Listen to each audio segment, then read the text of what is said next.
What's up, everybody? Welcome to, I guess this would be episode one of the Clark Bailey podcast. And excited about this because it's something I wanted to do for a minute.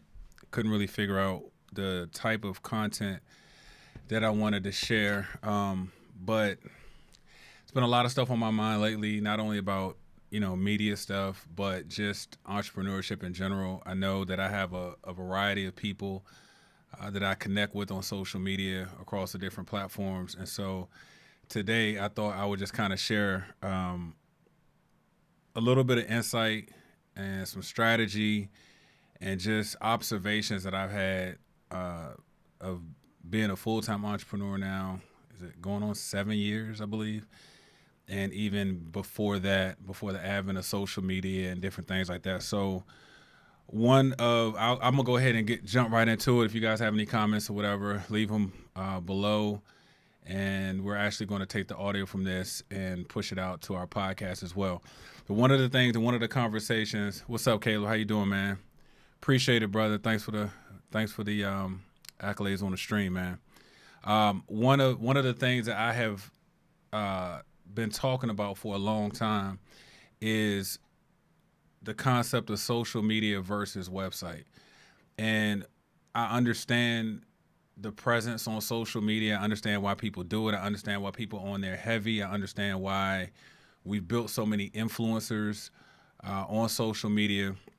But there comes a point in time, I think we have to start realizing that the optics are skewed a little bit and motives become tainted when you start thinking about what you're really doing. Are you doing things for likes? Are you doing things for comments, etc.? So that most entrepreneurs that I know, their main goal is going to be to earn a living, right? To generate money, to generate capital.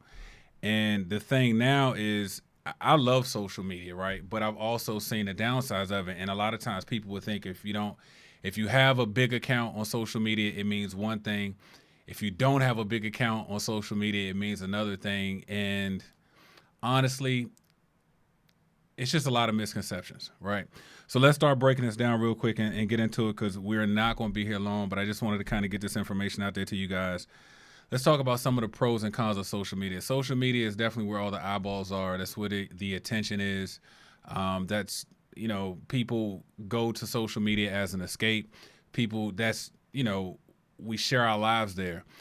One thing that I think a lot of people don't understand is, especially entrepreneurs, is that when you click that post button and you upload it, whatever you post on social media, whether it's pictures of your kids, whether it's your product or your service, whether it's just a meme you create, no matter what it is, you no longer own that content, right? And so the name of this game is about ownership, right? And it's about control, honestly. So one of the things that we fight with with social media is the algorithm, right? We hear that word all the time. People are talking about the algorithm. How can I beat the algorithm? How can I make the algorithm work for me? And so it keeps you kind of in a rat race. You're constantly pushing back and forth, trying to figure out what's going to work.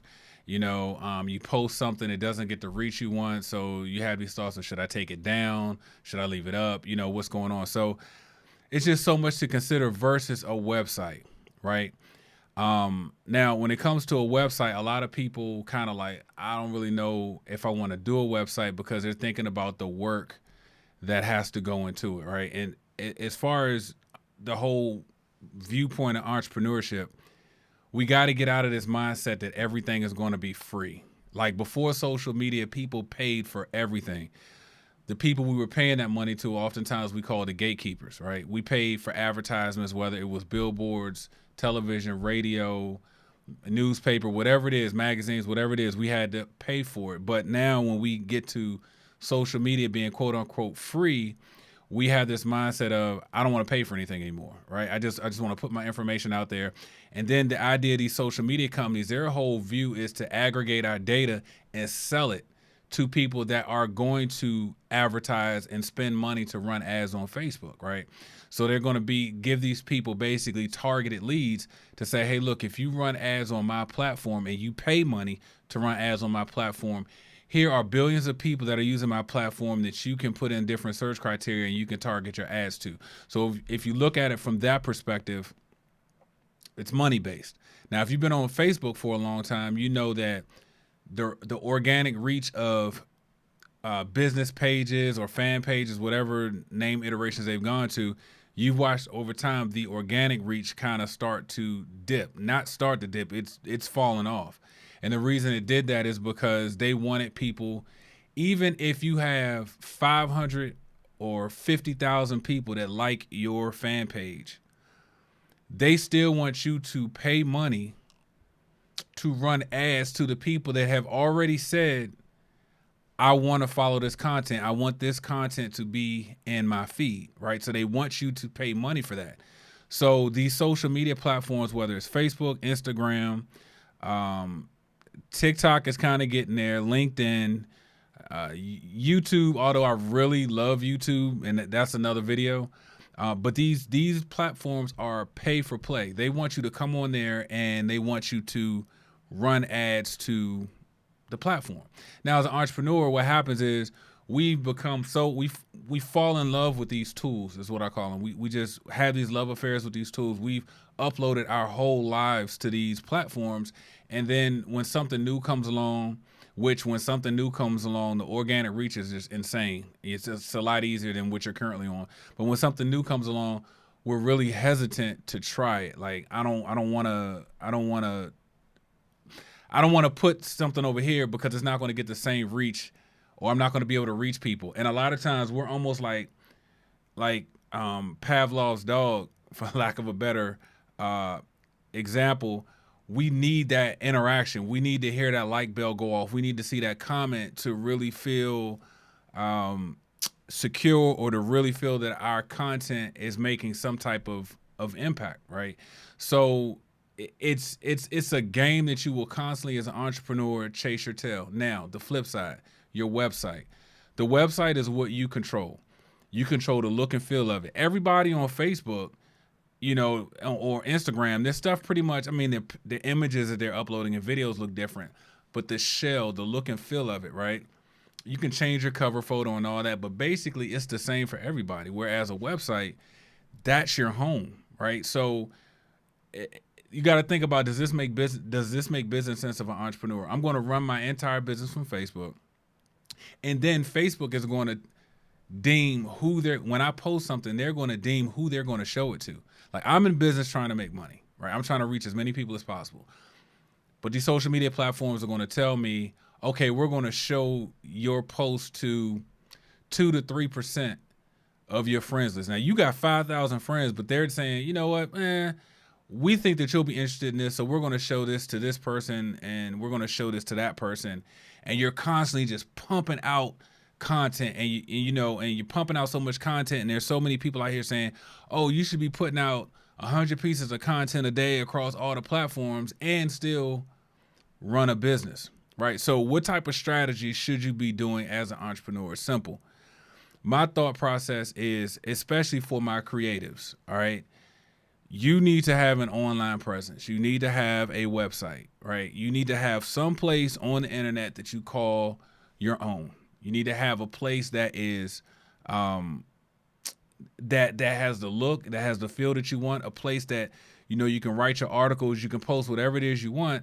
And then the key is using social media to drive people to those websites, right? To drive people to the places that you control, right? Now, yes, you may have to run ads to do that, right? But you're not trying to convert those people on social media. Your job is to get those people to your platform, right? Another thing is, when you, especially again for my creators, whether it's, photographers, makeup artists, videographers, when you start working with a certain level of clientele, they want to be able to see that you're established. Yes, having a large social media presence is a good thing, especially if people want to look at you as an influencer. But having your own presence online, as far as a website, says volumes about who you are, where you are in business, if you're somebody that maybe they deem that they want to do business with. You control the platform. If you don't have the technical skills, yes, you will have to pay somebody more than likely. Although there are options out there that are kind of drag and drop. You can create your own website. Me personally, I like WordPress because it's just super customizable, but I understand that can be overwhelming for a lot of people. You got things like Squarespace and other things that you can go to. I think Wix even. I didn't like Wix when it started, but they've come a long way. But it gives you a website. It gives you an online presence where if I point somebody to my website, I don't have to worry about Facebook, Instagram, or whatever not showing them the information. I control the information. So I wanted to put this out here because I think as we go into 2021 and beyond, we have to start having a different conversation, and we have to start understanding where we want to position ourselves as business owners, right? We can keep playing this game and keep running a rat race and going in circles, but at some point in time, like I've been saying lately, like I don't want to play this game. I'm getting off the merry-go-round. I don't want to keep trying to do what everybody else is doing because there are so many different factors and caveats that go into somebody's success on social media versus your success. You know, you don't know if people are buying followers. You don't know if somebody has somebody running their social media accounts while they're off doing their business, and you're trying to do everything. You're trying to run social media. You're trying to, what's up, D'Angelo? You're trying to run social media. You're trying to run your business. You're trying to do so many different things, but you need a home online. No matter if you have a home-based business, you're creative, you have arts and crafts, you need a website, right? I have watched people over the years that were connected on social media, and I've watched their following just kind of go just like this, right? And they haven't even changed for the worse. They've actually, their content quality has gotten better. But the platforms are learning, and they're saying, oh, they keep talking about this, so I'm going to show. They're narrowing the focus down of people you want to reach. So you'll see it all the time. You'll see people that used to have 100 people on their live, and now all of a sudden it's down to like 20-something. And they've changed up things, and things look a lot better, but you're like, man, nobody's really on here anymore. It's not their fault. It's the social media platforms really starting to delve out the information to who they feel it's relevant to. And that's, I don't think as a business owner, you want somebody telling you, oh, your information is not relevant to these people over here, so we're just going to show it to these people over here. It's just, it's frustrating. And so, again, I just want to kind of encourage everyone, if you can't go out today and do it, start looking into creating your own home on the internet. Get your own website. Set it up according to your brand. Yeah, you may not be able to launch it and have it exactly where you want it to be in its end state, but that's the beauty of having a website. The website grows with you. You know, people do different versions of their website every year or every 2 years or something like that, but you have to get to the point where you get tired of playing the social media game only. I'm not saying stop social media.